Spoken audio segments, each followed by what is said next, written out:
Now at 5:30 on WKYT this morning, a Kentucky teen has passed away after a Labor Day car crash in Tennessee.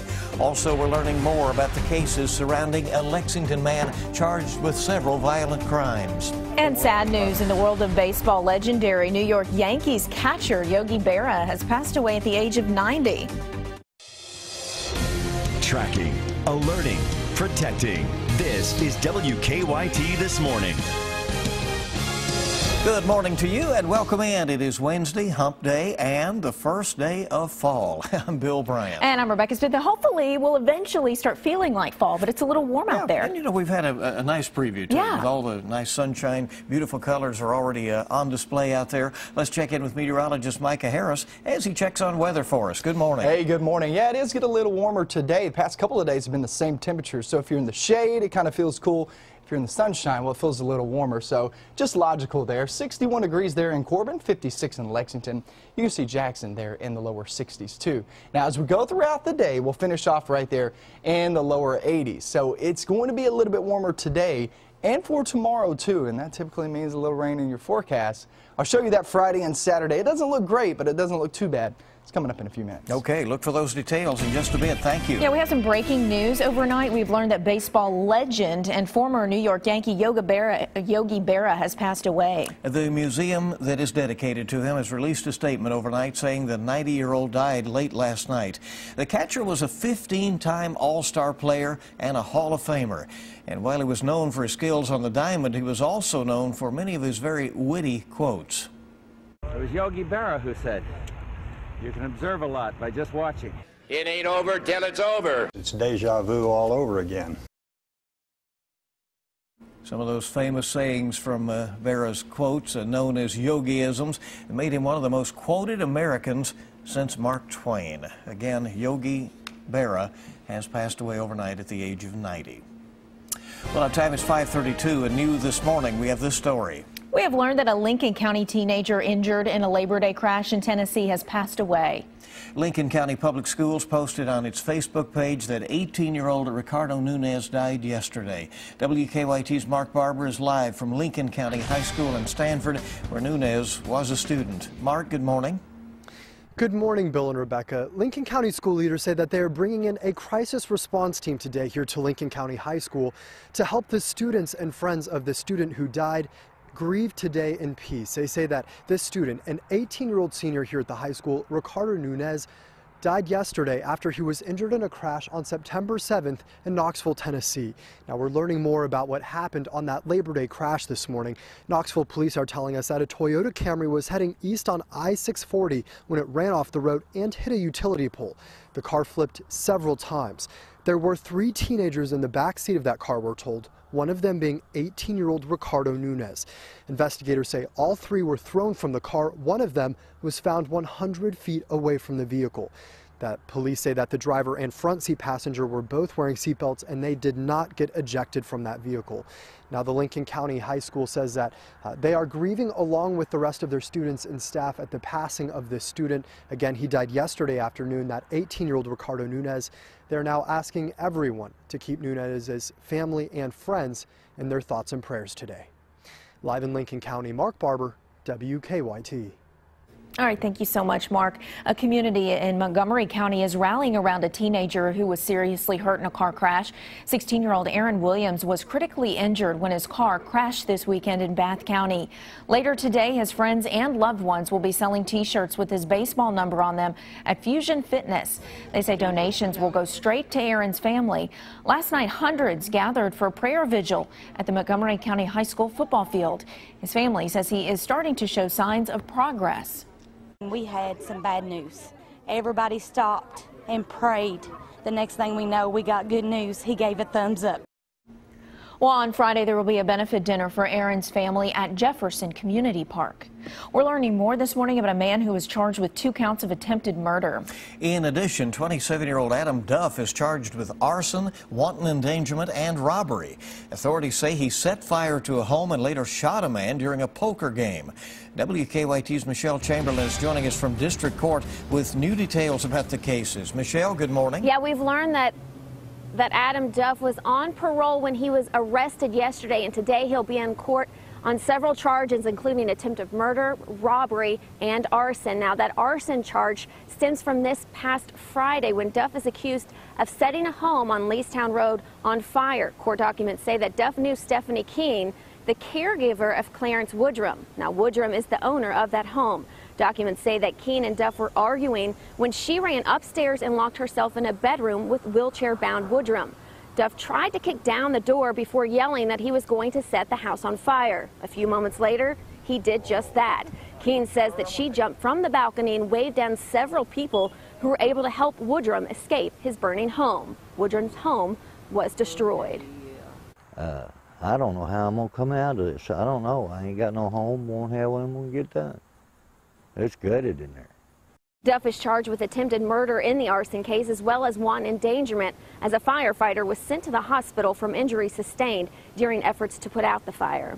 Now, the robbery charge against Duff is from this past Sunday. According to court documents, Duff shot and robbed a man on Warfield Place during a poker game. Police say Duff was at a home for a drug deal. The victim was shot in the leg, and police say Duff stole money from his wallet. Now, Duff was on parole from an arrest 6 years ago after he robbed a bank. He's set to be arraigned today later in court. Live in Lexington, Michelle Chamberlain, WKYT. Well, new this morning, a Lexington man is in jail accused in a rather bizarre crime. Jacob Atkins is charged with burglary. Police say he let himself into his ex-girlfriend's apartment and took apart her bed. He then stole the bed frame, and police say that he left a note that said, "When I'm with you, I feel alive." Atkins will be arraigned today. A grand jury will now decide if there is enough evidence against a Laurel County man accused of killing his estranged girlfriend to send the case to trial. Joseph Nestor is charged in the murder of Amber Decker. Her body was found in the woods near her home on the Laurel-Clay County line. The home had been burned. Decker's family was in court yesterday as a judge waived the case to the grand jury. I want him to know that Amber will always have a voice and that he will not get away with this. Justice will prevail. There was a candlelight vigil in memory of Decker last night on what would have been her 26th birthday. Well, a man faces charges in northeastern Kentucky after another man turned the tables on him during a home invasion. 75-year-old Robert Ham was taking a nap in his Carter County home when he heard a loud noise. He got up to investigate and found a burglar ransacking his home. Ham says he was thankful he had the rifle handy there at the time. I just laid the gun down on him and told him I'd blow him in two if he moved. I said, "Come in here." And I made him lay down here in the middle of the floor. I was wanting to shoot him real bad. I really wanted to shoot him. The suspect, Larry Lee Thompson, was arrested. Ham says he's known Thompson since he was born, and this is not the first time he's gotten in trouble with the law. Thompson's sister says he has recently been living in Richmond. Later tonight, 2 of 3 candidates vying for the next lieutenant governor of Kentucky will square off in their first televised debate, which Bill will be taking part in. State Representative Sandy Overly is running alongside Democrat Jack Conway. Military veteran Janine Hampton is Republican Matt Bevan's pick for the ticket. The debate will be hosted by WKYT, WLKY, and the League of Women Voters. Now, you can watch a live stream of the debate beginning at 7 o'clock tonight. That will be on WKYT.com. And then at 10 o'clock tonight, you can catch an encore presentation of the debate on TV. That will be on the CW Lexington. We hope you can join us.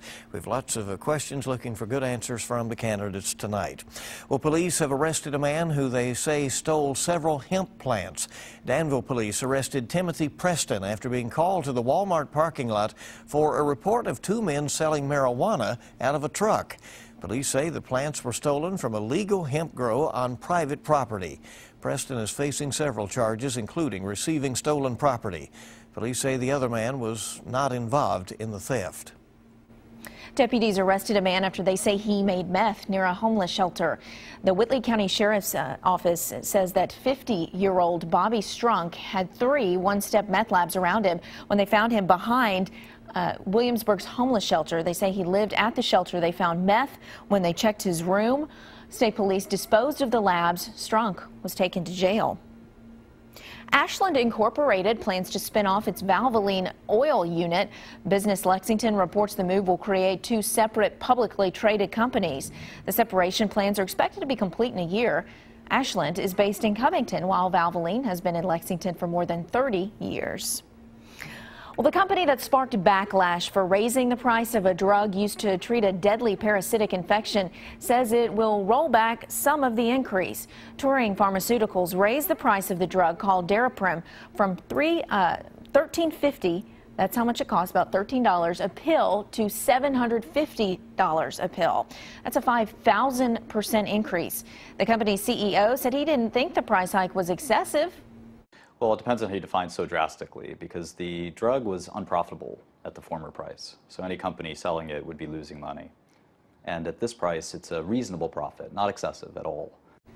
A lot of people disagree with that. The CEO said the new price will make Daraprim more accessible, but wouldn't say what that new price would be. His company obtained the rights to sell the drug last month.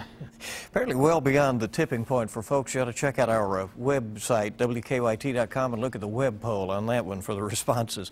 Former nightly news anchor Brian Williams has made a comeback to the anchor desk. He appeared on MSNBC at Rockefeller Center yesterday afternoon and quickly handed the show off to a reporter who was covering Pope Francis's visit.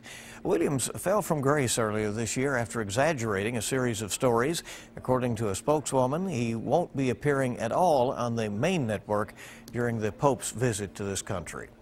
Well, it's time to check live drive traffic this morning, see what is going on out there bright and early and how folks are moving along. Here is a look right now outside at downtown Lexington. That looks beautiful. Oh, it is. And we have a clear commute, really. We have no reports of any major problems right now. Just want to remind folks to operate with caution around that new citation between Greendale and what's the other cross street there? Leestown over there. Yeah. And what we're doing is really watching that, because you're right, just in the last couple of days that it's been open, there have been numerous accidents, including one involving a tractor trailer yesterday. So already something that we're keeping an eye on. It's good to have you along on WKYT this morning on your Wednesday. We have a lot more news on the way. Yes, we do. Stay with us. This parrot is a regular Houdini, we hear. We'll tell you about this bird's escape from a museum named for that musician.